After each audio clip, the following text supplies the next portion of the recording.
On revient pour la suite et la fin avec nos chers invités Firmete Kouabo, Chris Ega et Louis Kamako.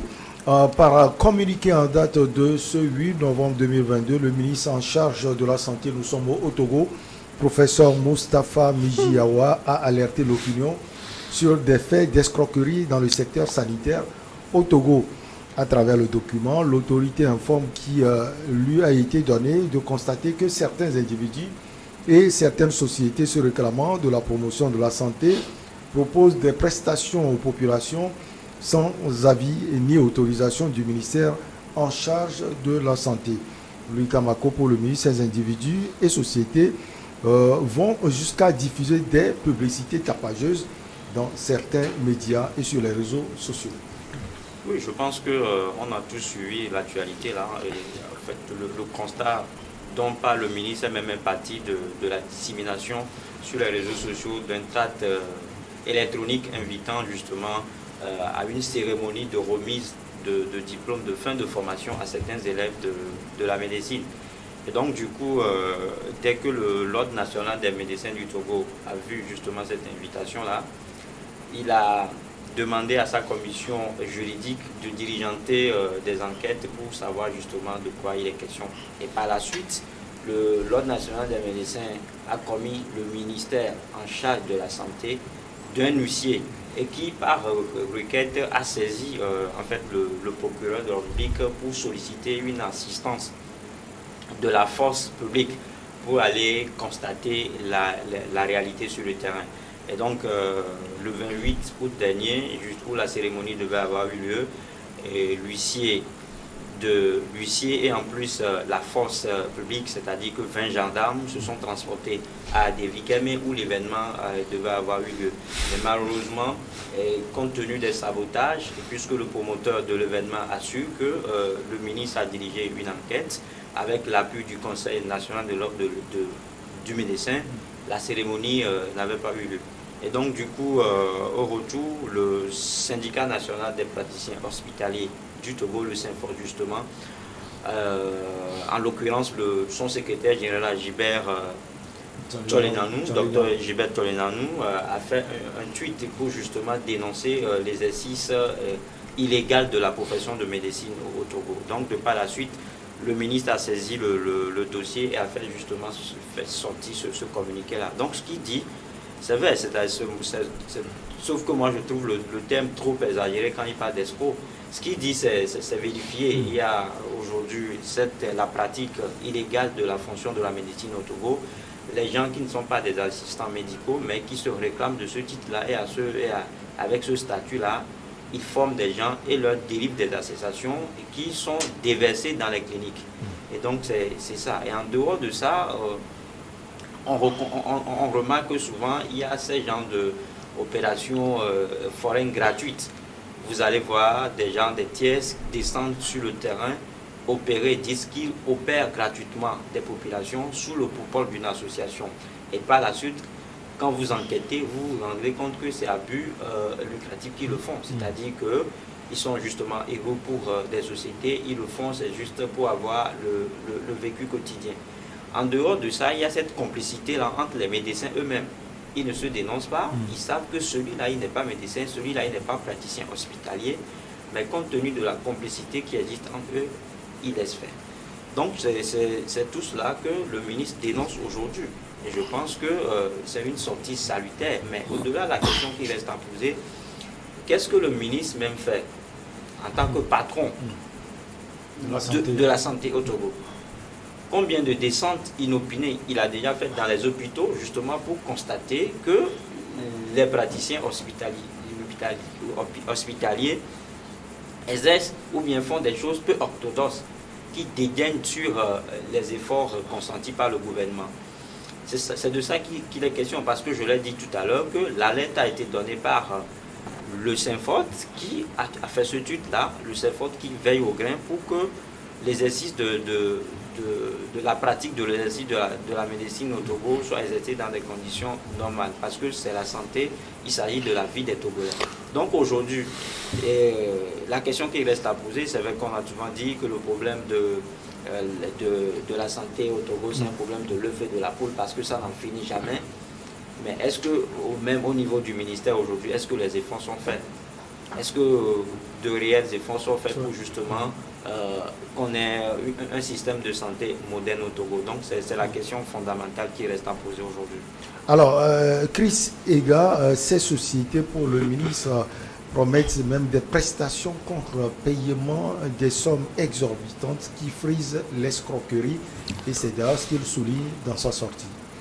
Je vais peut-être vous surprendre, c'est que cette sortie du ministre, c'est tout simplement l'arbre qui cache la forêt. C'est tout simplement l'arbre qui cache la forêt. Et puis, c'est un paradoxe, à mon sens, que le ministre sorte pour dénoncer. Le travail qu'il avait à faire n'est pas de dénoncer, mais de prendre tout simplement ses responsabilités face à ces dérives-là. Et s'il y a des poursuites? Tout simplement. Parce que lorsque l'État se met, les représentants de l'État, l'autorité se met à dénoncer et s'arrête à la dénonciation c'est pour les organisations. La dénonciation, ce n'est pas pour l'autorité légale constituée en la matière qui doit prendre des responsabilités et faire en sorte qu'il y ait de mettre un haut là à ce qui se passe. Parce que vous vous rappelez qu'il y a un moment, j'oublie cette dame-là, dont j'oublie le nom, qui s'était occupée de la création de ces centres de santé sauvages qu'on constate un peu partout et qui était allée sur le terrain et en a fermé presque tous ces centres-là qui se sont créés de façon sauvage, qui exerçaient la médecine de n'importe quelle façon, et on avait constaté que les gens sont mécaniciens, ils ont créé pour, par exemple, leur femme passez-moi le mot, c'est-à-dire que pas un hôpital, c'est-à-dire un centre de santé, et ces centres de santé-là avaient poussé comme des champignons à l'hivernage. Et vous avez constaté, comme moi, qu'à l'époque, on les avait tous, et on l'avait pratiquement fermé. Mais une fois que les gens se sont reposés de cette préoccupation, ces centres-là sont revenus, et aujourd'hui, et on en compte des milliers à Lomé qui sont presque dans les coins de rue, dans les bas quartiers. On a créé ces structures-là sauvages où les gens ne sont pas très formés, mais exercent la médecine. Et ce que je voudrais ajouter par ailleurs, c'est que ce qui se passe sur les médias, où les gens qui s'autoproclament docteurs, qui viennent sur les radios raconter du n'importe quoi, qui ne sont pas habilités à exercer la médecine, mais qui viennent vendre leur charme, qui viennent vendre... Ça aussi, c'est de l'escroquerie.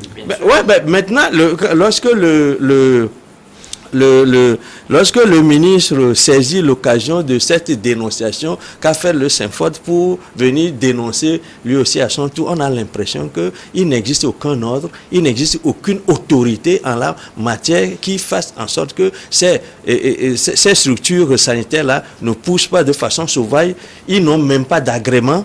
Ou bien parfois c'est sous couvert de quelqu'un d'autre, d'un autre médecin ou bien d'un autre assistant, que telle personne qui a appris le métier ailleurs. Et la troisième chose que je voudrais dire, ce n'est pas seulement, le fait n'est pas seulement d'exercer la médecine de cette façon, mais aussi ces gens-là forment. C'est comme on forme un mécanicien, un chauffeur, je ne sais pas, les gens qui ont à peine le BPC. Oui, qui souvent ont à peine le BPC ou bien qui n'ont même pas le BPC, vont apprendre la médecine dans ces structures-là et qui deviennent aussi des praticiens. Tout cela, frise un désordre absolu et c'est comme s'il n'y a personne pour en parler. Et lorsque, à l'occasion de cette dénonciation du Saint-Fond, le ministre fait une sortie pour dénoncer des escroqueries et s'arrête là, qui ne diligente pas une enquête pour voir ce qui se passe en la matière, qui ne va pas plus loin pour fermer les structures sauvages, pour dissuader les charlatans qui viennent sur les radios pour dire qu'ils guérissent toutes les maladies avec quoi? Avec des mixtures dont on ne connaît même pas la composition, etc. et qui tuent à petits coups le peuple togolais. Ça se passe de la façon la plus flagrante qui soit et rien n'est fait. Lorsque le ministre à l'occasion de cette donation sort, cela frise seulement, à mon sens, le ridicule, en ce sens qu'il a tellement de dossiers à éplucher en la matière, mais rien n'est fait. On rencontre les charlatans, on rencontre ceux qui apprennent la médecine dans les quartiers, on rencontre les tailleurs, on rencontre les menuisiers qui créent des structures sanitaires qui exercent la médecine un peu partout. On a l'impression que le ministre ne voit pas cela et qu'il ne sort que lorsque Saint-Fort parle de ce que tout le monde sait. C'est ahurissant. Moi, à mon sens, il peut faire mieux que ça. Alors, je peux vous rassurer, cher Chris Ega, non seulement le ministre a déploré cette situation, il a rappelé que ces genres de comportements sont contraires aux principes déontologiques en la matière, surtout en matière de santé, et sont punis par la loi. Ça veut dire que peut-être... On a une loi qui ne punit personne. C'est pas à lui de faire la sensibilisation. Vous permettez que je parle. Vous savez que la semaine passée, je vous avais dit qu'au niveau du Centre de recherche et de géopolitique internationale, Firmin Tekoa Agbo, nous avons lancé un projet que nous dénommons Citoyenneté et Paix. Citoyenneté et Paix dans les écoles, dans les communes, sur les médias, pour sensibiliser les jeunes sur les valeurs civiques, les valeurs de civilité et les valeurs de solidarité. Pour qu'à l'avenir, les jeunes en grandissant ne deviennent pas ce que nous sommes en train de dénoncer aujourd'hui. C'est pour ça que cela nous tient à cœur. Un pays qui est construit sur la citoyenneté et la paix, je pense que c'est un pays qui a de l'avenir. Dans les pays occidentaux aussi, il y a souvent de ces choses-là, mais pas comme ça. Le danger aussi, c'est que nous ne sommes que 8 millions de personnes. Et on a ça. Et le drame, c'est que le ministre s'arrête, comme ce gars l'a dit tout à l'heure, s'arrête qu'à la dénonciation. C'est grave.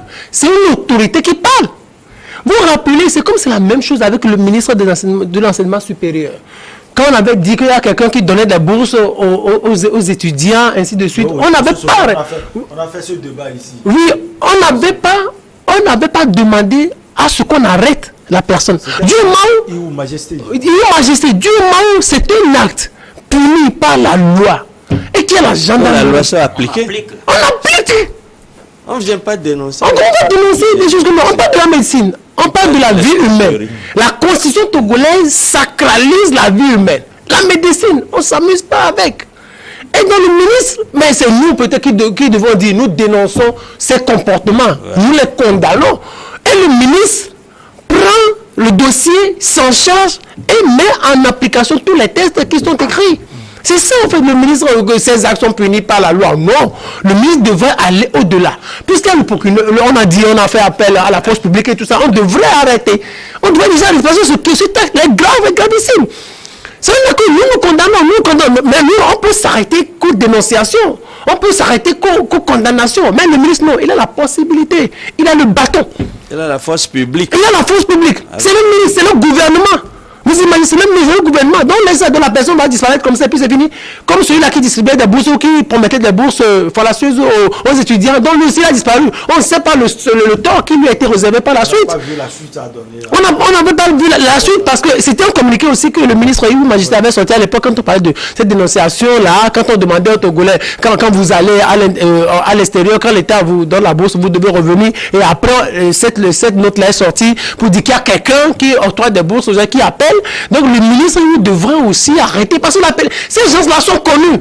Du moment où c'est contraire aux lois de la République, on doit procéder aux arrestations et puis c'est fini. Si ces personnes sont coupables ou pas, c'est devant la justice qu'on le saura. Donc à ça, là, le gouvernement qui sont communiqués comme ça, là, ça ne protège pas la population. Parce que ce n'est pas une mesure dissuasive, c'est grave à ce niveau. Et ici, Chris Ega, il a encore dit quelque chose, il dit, c'est l'arbre qui cache la forêt. Il y a assez de désordre dans le domaine médical au Togo. Donc vous imaginez quand vous allez à l'hôpital, on voit tout d'abord l'accueil. Ce qui se passe à l'hôpital, où vous avez quelqu'un à faire opérer. On vous donne, on sait que ce produit-là, vous ne pourrez pas le trouver à la pharmacie, que ce produit-là est caché quelque part, ici, dans le centre de santé. On vous dit, allez chercher ça. Vous revenez, on vous dit, allez chercher. Vous revenez, allez chercher. Vers midi, on voit, ok, c'est ce produit, on a ça. Prescrit à quelqu'un. Bien sûr. Parce que tu ne vas pas trouver. Et ta vie dépend justement de ce produit. Tu vas faire quoi? Et en ce moment, peut-être ton enfant ou ton médecin en salle d'opération, on est en train de l'opérer. Et toi, tu es en train de courir comme ça pour aller chercher le produit. Oh, les gens s'amusent comme ça avec la vie des gens. Et vous imaginez, on vous prescrit peut-être avant de faire de faire opérer votre poche, on vous prescrit assez de produits. Vous allez, vous procurez tous ces produits à la pharmacie, vous revenez, et puis vous dites, non, ça là, c'est pas ça. Ça là, c'est pas ça. Nous-mêmes, on a ça, mais c'est à tel prix on vend ça. Vous imaginez ça? Oh, ce produit, c'est ça qu'on vous a prescrit. Et vous n'avez pas tort de vous les procurer. Et maintenant, vous dites, ces produits-là, on les a ici. Vous savez comment ça nous... Le ministre n'a jamais rien dit par rapport à ça. Donc, il n'a pas réagi. Hein. Non, il ne réagit pas parce que c'est des choses que nous, qu'on vit, que les gens vivent. C'est des choses que les populations vivent. Mais on ne dénonce pas ça. On vit ça tous les jours. Ce sont des actes qui ne relèvent pas de la citoyenneté. Alors, nous défendons la citoyenneté. Nous voudrons que le ministre aille au-delà. Qu'il ne s'arrête pas seulement qu'aux dénonciations, mais qu'il aille au-delà. Alors, le ministre prévient, Louis Kamako, des instructions ont été données aux services techniques pour renforcer la surveillance et le contrôle afin de contribuer à interpeller, et il a précisé, à interpeller finalement quiconque s'adonnerait à de telles pratiques. Quiconque s'adonnerait, donc celui-là qui s'est déjà adonné. Bon, nous sommes dans le flagrant délit, c'est-à-dire voilà. Il va frapper, quoi. Il va frapper, on n'a plus besoin de faire ce travail de sensibilisation, de donner des instructions. Les sensibilisations, c'est nous qui les faisons. La main dans le sac. Donc il faut frapper en rigueur des tests de la République. Pour donner l'exemple. Pour donner l'exemple, justement décourager les éventuels faussaires. Alors qu'est-ce qui empêche selon vous le ministre à frapper? Non, mais le ministre n'a pas frappé parce que le système, je l'ai dit, le système sanitaire au Togo c'est un problème. J'ai toujours dit c'est un problème de l'œuf et de la poule. Parce que ça n'en finit pas. Et ça aussi, ça montre aujourd'hui, entre guillemets, combien de fois l'État a abandonné sur ce secteur. Ça fait un bon moment. Ce ministère n'a jamais trouvé de personnalité adéquate pour le diriger. À un moment donné, on a essayé de le rattacher à la présidence, ça n'a pas marché. Le professeur P. à son âme, Charles Kondi Agba est passé. Et l'actuel garant du secteur? L'actuel garant du secteur, vous avez vu la manière dont il gère justement ce dossier. Ça montre combien de fois il y a de failles dans sa gestion. Moi, je ne veux pas m'étaler sur ça parce que je ne veux plus me créer de problèmes, mais la réalité, on l'a enfin, tout le monde regarde, tout le monde sait. Aujourd'hui, on a tellement de problèmes dans nos systèmes de santé. On a essayé de contractualiser les hôpitaux, ça n'a rien donné. C'est vrai, l'État va vous dire aujourd'hui que le bilan, il est positif. Mais nous aussi, en tant que citoyens, en tant que conservateurs, nous aussi, nous avons nos bilans. Ouais. Et donc, aujourd'hui, ce qu'on dénonce, c'est toute une pagaille organisée. C'est du foutage de Gaulle pour ce système de santé-là. Mais malheureusement, la santé, ça constitue un certain clé pour une nation. Aujourd'hui, on n'est pas en bonne santé. Quand tu tombes malade, tu veux aller te faire soigner, c'est-à-dire que c'est comme si tu vas peut-être au mouroir. Je suis désolé de le dire comme ça aujourd'hui. Et à côté, on voit des médecins ou des praticiens qui créent des cliniques, qui font le minimum au service public et qui vous envoient dans leur centre de santé. C'est ça aujourd'hui le problème. Et ajouter en fait à l'abandon de l'État, ce système ou bien ce secteur est devenu aujourd'hui un lieu de business pour les gens. Je vous le dis comme ça. Alors, parce Chris, que beaucoup de gens ont abandonné. Aujourd'hui, vous allez voir comment est-ce que les pharmacies sont approvisionnées. Il y a des gens qui reçoivent des quotas et tout. Je l'ai dit, je veux pas épiloguer là-dessus parce que c'est un dossier tellement sensible que quand tu vas te mettre en palais, les têtes vont tomber. Alors, Chris Ega, le ministre dit qu'il compte sur le civisme et la vigilance de la population. Cette population aussi qui doit forcément jouer un grand rôle, le rôle de dénonciation sans doute. Écoutez, ça ce sont des formules dont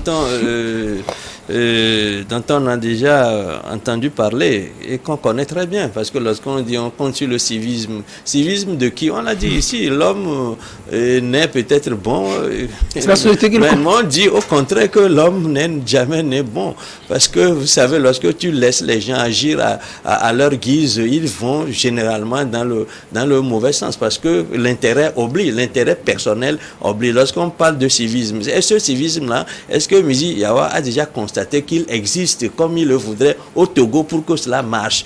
Et lorsqu'il n'en parle lorsqu'il en parle, lorsqu'il en parle juste. Ce que j'ajoute, c'est que en la matière, il n'a parlé que de ce fait-là, de ce fait, ce qui voudra dire qu'il n'a pas idée de cette profusion de malversation, d'incompétence. Il parle comme si lui n'est pas au courant, c'est la première fois qu'il découvre. Voilà, alors que le professeur Midi Yawa, je le connaissais déjà à l'université. Quand il était à la faculté, c'est quelqu'un que les gens... on a beaucoup apprécié parce que par la qualité des services, par la qualité de ses cours, et je crois que c'est ce qui a fait que finalement il a été nommé ministre. Et je crois que celui qui le nomme, il n'est pas du tout conscient parce qu'il croit qu'il est l'homme avec l'expérience qu'il a déjà en matière sanitaire, en matière de gestionnaire, parce que il a été quand même à l'université, il est souvent en face des étudiants, et on a constaté que c'est quelqu'un qui est efficace par ses cours, qui est efficace par la conduite qu'il imprime à ceux-là qui le côtoient. Mais c'est ce qu'on constate maintenant. Lorsque on a entendu dire qu'il est nommé, on a constaté qu'il est nommé à ce ministère, on a cru que quelque chose allait changer. Moi, à mon sens, lorsqu'il ne parle que de ce fait, est-il la conclusion comme quoi il faut que les populations soient vigilantes? C'est qui la population? C'est qui appelle-t-on population? Oui, mais lorsque les gens s'occupent de leurs préoccupations du jour, ils n'ont pas le temps ni les moyens d'ailleurs d'apprécier ce qu'est l'état de l'état sanitaire. Donc, les gens ne s'occupent pas de ça. Ils s'occupent de leur vécu quotidien. Ils n'ont pas le temps. Et normalement, ce qu'il est en train de dire, ça regarde en principe les spécialistes, les gens qui sont les spécialistes en la matière, qui s'occupent de la santé des Togolais, qui font des œuvres de santé tous les jours. Les médecins, les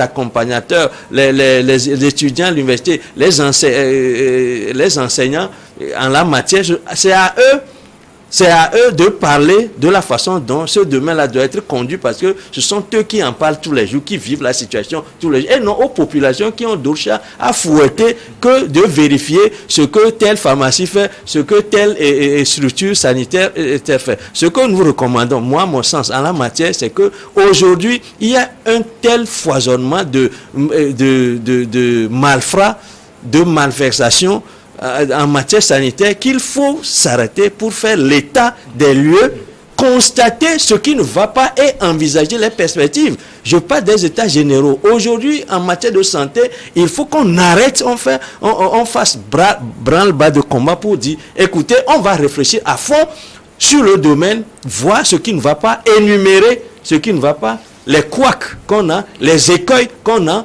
tout ce qu'on a comme qui ne tourne pas rond en matière de santé, et ensuite voir quelle est la solution, les solutions qu'on peut apporter. Il ne faut pas comme ça sortir sur les médias, dire que parler juste d'un fait qui, à mon sens, n'est pas la préoccupation essentielle des Togolais en matière sanitaire, mais considérer la situation dans tout son ensemble, s'arrêter pour voir qu'est-ce qu'on peut constater, mettre ça sur papier, mettre les solutions, les approches de solutions en face. Ce n'est qu'à partir de ce moment-là qu'on peut prendre au sérieux le ministre lorsqu'il vient à la radio ou bien à la télé nous dire que voici ce que nous avons constaté, voilà les perspectives, les approches de solutions que nous attendons. Mais lorsqu'on vient nous dire sur un simple fait, alors que ça n'attire même pas l'attention de la majorité de la population, des populations togolaises.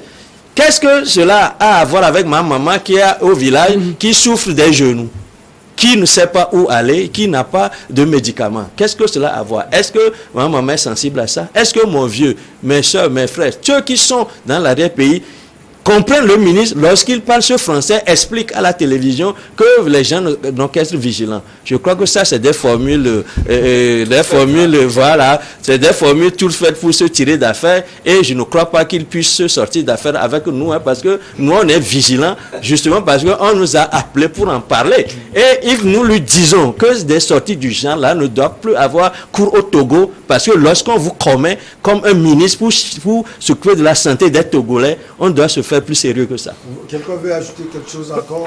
Non, moi je dis, si peut-être on avait procédé à l'arrestation peut-être de ce groupe, peut-être aurait peut-être eu quelques résultats ou quelques incidences sur la population. Peut-être ça là, c'est juste des dénonciations qui n'impactent personne. C'est du saupoudrage. Oui, qui n'impactent personne. Moi je me demande, le ministre protège qui?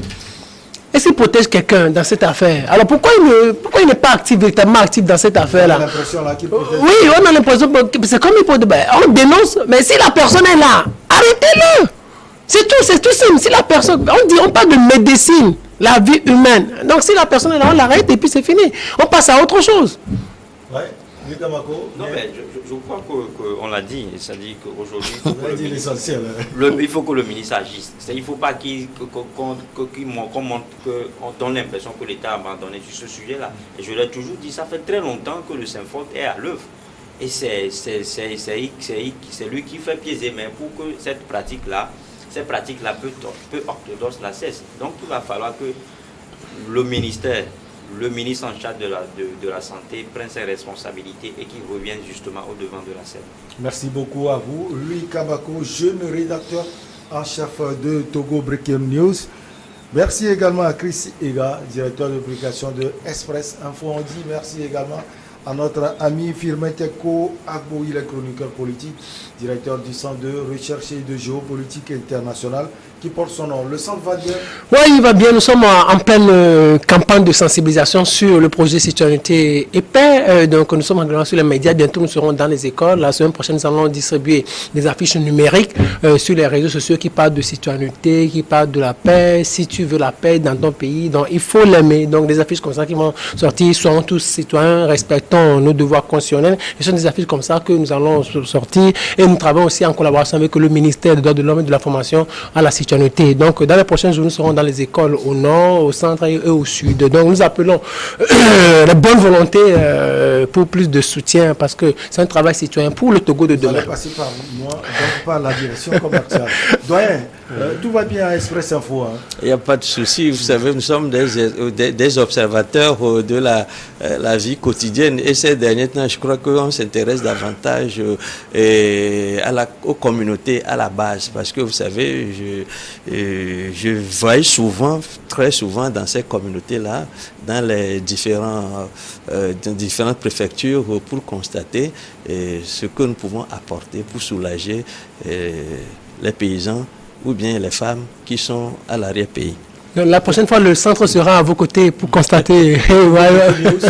Oui, Togo Breaking va bien, l'information c'est en continu et actuellement vous pouvez lire que cette modification-là de certaines dispositions législatives en faveur des femmes, la modification a été votée hier à l'Assemblée nationale.